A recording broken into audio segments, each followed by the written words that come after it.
Beautiful sunny day. It's 16 Celsius degrees, 12:39 p.m. I woke up at 7. I did so many things before I left. I'm going to tell you where I'm going a little bit later.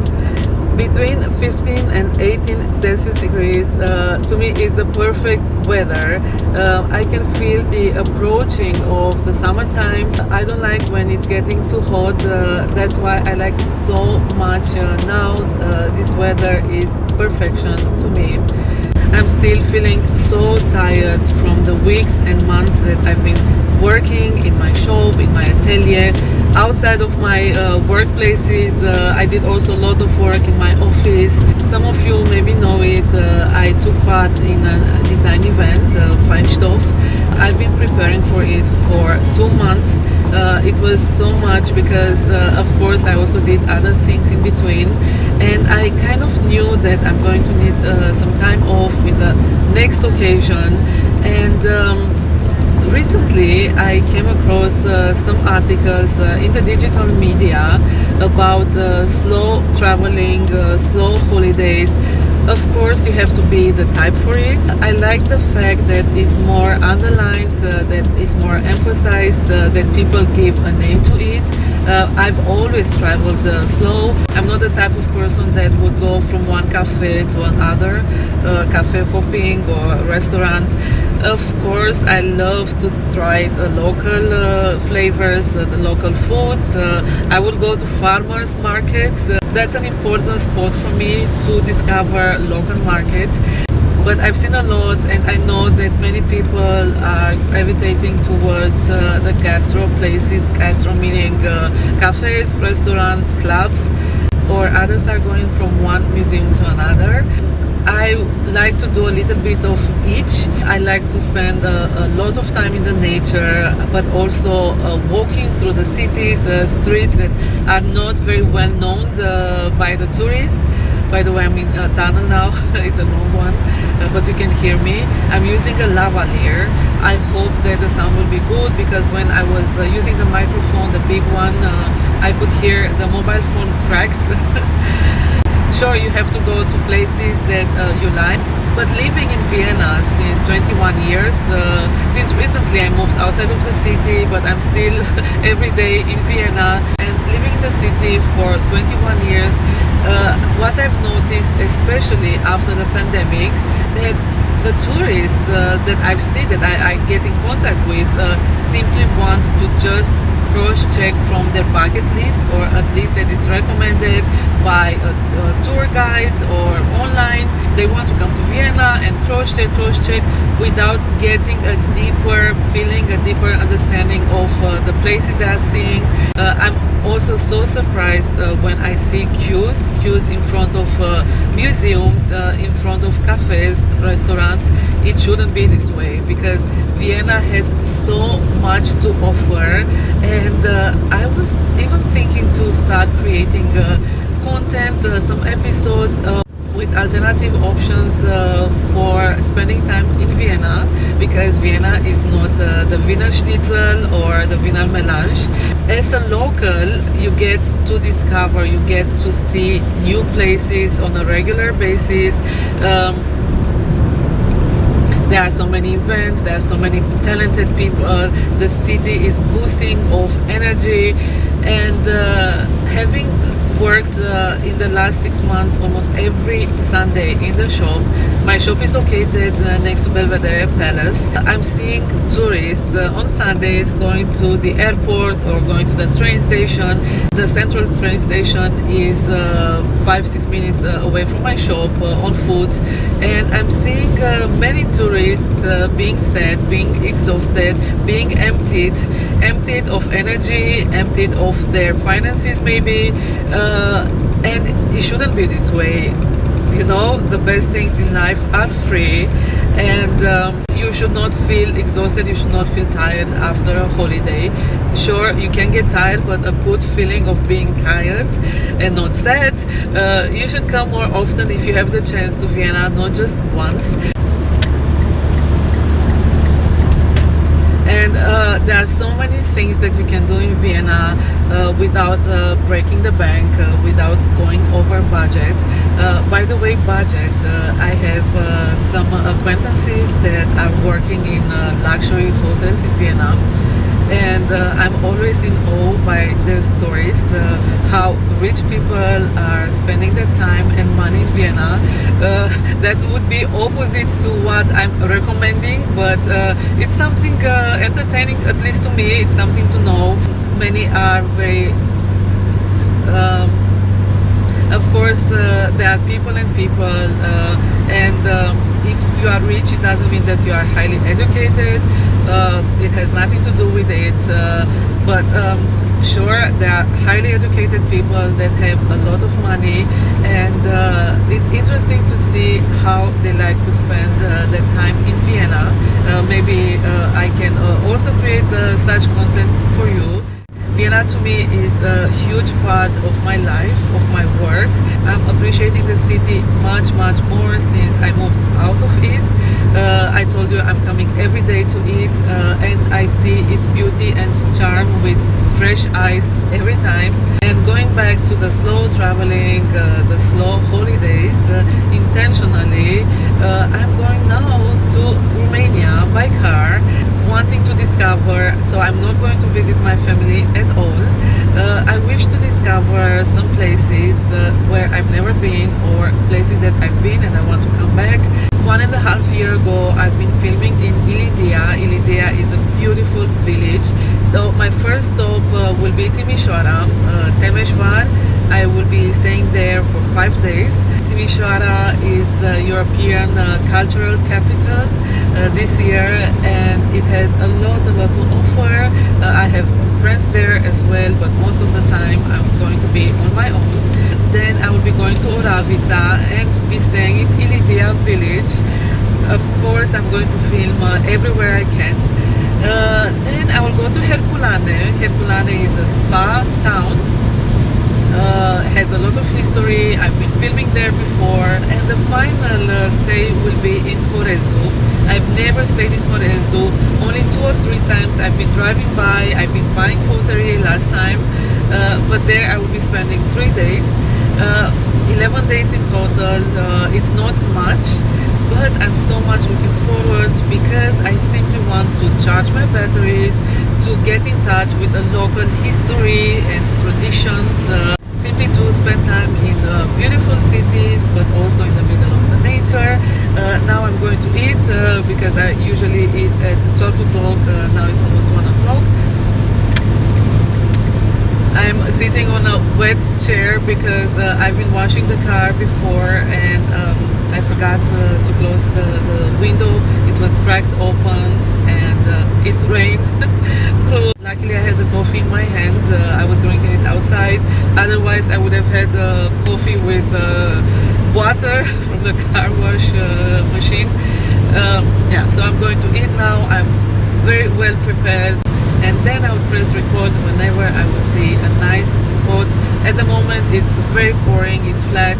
I'm exiting Austria, then Hungary will follow, and Romania in 6 hours from now. Until soon.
In Piazza Unire, Unification Square, the weather is wonderful. It has been raining in the night. The air is fresh. The sun is up. I'm going to take a stroll through the little streets leading out of the square. Piazza Unire, or Unification Square, is one of the biggest Baroque squares in Europe. I'm going to show you the palace, the Baroque palace.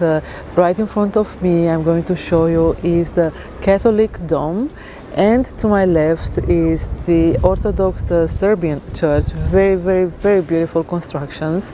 I've also seen, and I'm going to take a look at an exhibition, a photo exhibition. I think it's called the WordPress photo. I'm very interested to see the different photographs from all over the world. Then, of course, I need a coffee. I didn't have any coffee yet, but I wanted to start exploring the city. As long as it's quiet, it's Monday, 1 p.m. People are working. Most of the people are working. It's very quiet. It's very, very pleasant. So let's take a look now.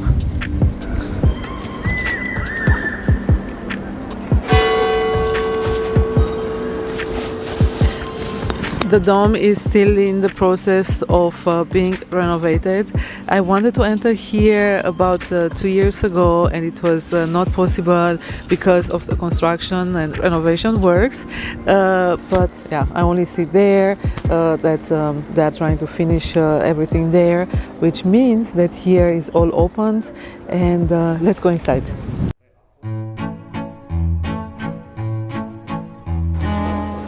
It has such a smell of freshness, freshly renovated smell. Wow, it is absolutely incredible, marvelous. Even the wooden benches have been renovated. They look like brand new. The floors remind me of Malta.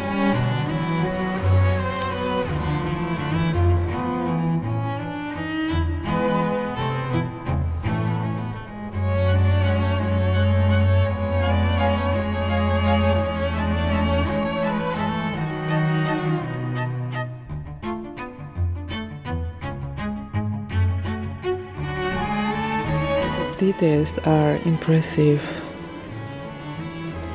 and as soon as I stepped in, I told myself that I could be anywhere. I could be in Melk, I could be in Milano, Vienna. The work has been done in the smallest detail with absolute great attention to perfection. I'm approaching the altar, and again I keep admiring the work that has been done now, but simply from the beginning. The quality of the materials, the harmony of the colors. The org is there at the entrance or above the entrance.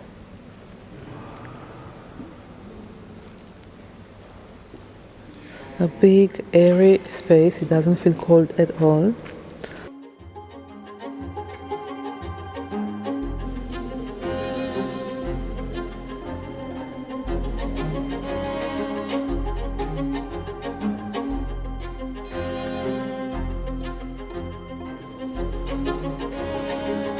That's a smaller altar with Virgin Mary and Jesus.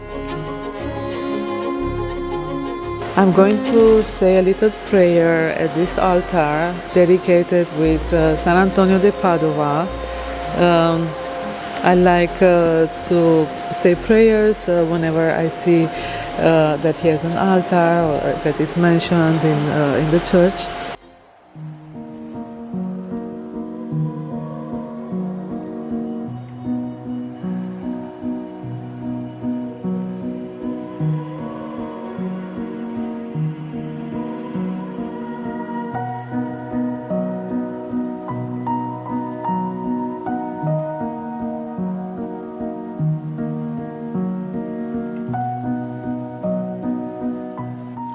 I don't know how many years of renovations and restore work took place.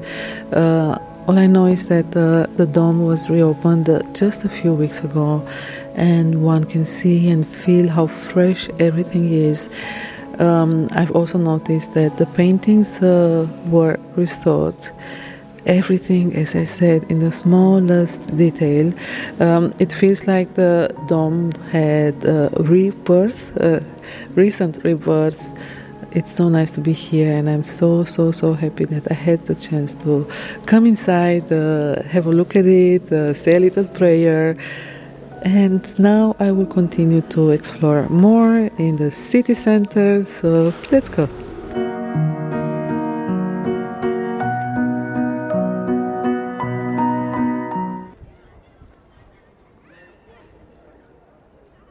That's the open air exhibition of WordPress photo.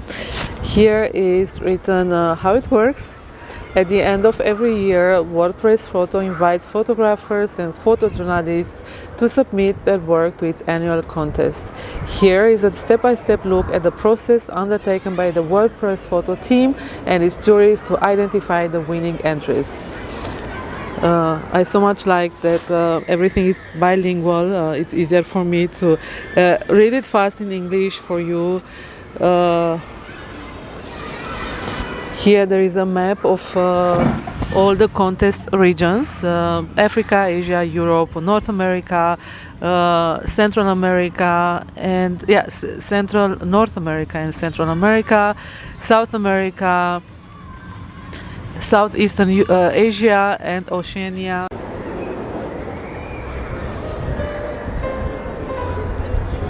This photograph is titled "The Big Forget." Sugri Zenabu, a Mengatia, that's a female community leader of the Gambaga witch camp. It's a witch camp. Sits encircled by residents in Ghana, Gambaga, Ghana, on the 27th of October 2022, so very recent. Zenabu shows some signs of confusion and memory loss associated with dementia. As life expectancy rises, dementia is increasingly becoming a public health and socio-cultural issue in Ghana and across Africa. Lack of public awareness of behavior associated with the condition means that women displaying symptoms are sometimes perceived as witches. In Ghana, they may be sent away to live in so-called witch camps. Lee N. Olvage's personal project, which attempts to bring attention to often overlooked stories about dementia from the African continent, was published in Der Spiegel and supported by the Bob and Diane Fund. Here, the doors don't know me. I challenge you, if you sit on her shores once and do not return to her again, once you fall under her spell, you are able to feel it, and there are no words that can describe its beauty. Fuad Freya, resident of Almax. People of the Almax community speak of love letters or last words found in bottles that would wash on their shores. For this project, Mohamed Mahdi encourages residents to write their own letters, building an archive of private memories for future generations. Visitors to the website are also encouraged to send their letters to the residents of Almax, opening a channel of communication to the world. Utilizing found imagery and the artist's own photography, Mahdi's project presents an elegy to a communal way of life on the cusp of disappearing. And now I'm going to tell you another story that I find it so interesting and empowering. I'm going to read it first, and then I'm going to show you the photograph. It's called Untitled. An Iranian woman sits on a chair in front of a busy square in Tehran, defying the mandatory hijab law on the 27th of December 2022. Again, very recent. I'm going to show you now the photograph. A few days after Masa's death, I was walking past Keshavarzi Boulevard when I saw a massive crowd of men and women, young and old, chanting a slogan that I've never heard before: Woman, Life, Freedom. It enlightened me and I was moved, she said. Massive protests in Iran began after the arrest and death of Masha Jina Amini, a 22-year-old Kurdish woman who was taken into custody by the Islamic Republic's morality police for allegedly violating the country's mandatory hijab law. Despite the violent attacks on protesters, the protests spread rapidly to regions across the country, encompassing all age groups and social classes. To demonstrate their opposition to the government, women in Iran have been going out in public without wearing a hijab, turning everyday life into an act of civil disobedience.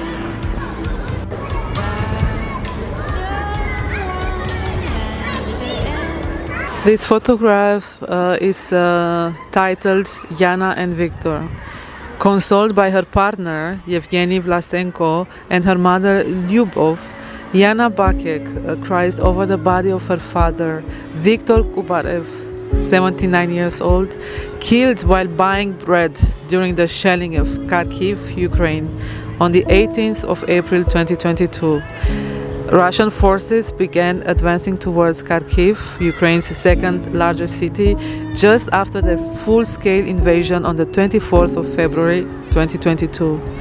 Throughout March and April, the city was partially encircled and remained under heavy shelling. In May, Ukraine forced the Russian withdrawal from the immediate surroundings of Kharkiv. The jury felt that this image encapsulated the grief and horror that the Ukrainian civilians endure on a daily basis since Russia's invasion. Alkis Konstantinidis took this photograph on assignment for Reuters. I'm going to stop here looking at the photographs. There is much more from Ukraine. The stories are incredibly sad. They are heartbreaking. I see people are reading, looking at the photographs, and yeah, it's a lot. It's a lot. I don't want to forget. I don't want to get over them too fast. I'm going to spend a few more minutes here and then continue to spend more time here in the square.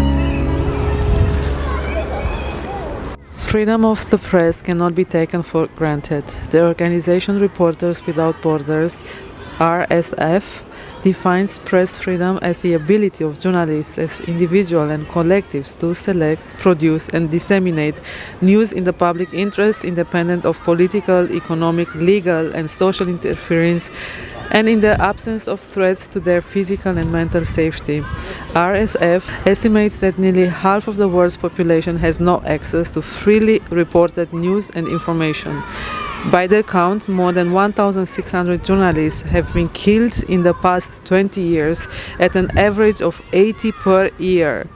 World Press Photo works in support of press freedom by showcasing some of the world's best photojournalism and documentary photography, supporting photographers and introducing visual literacy to a broader audience.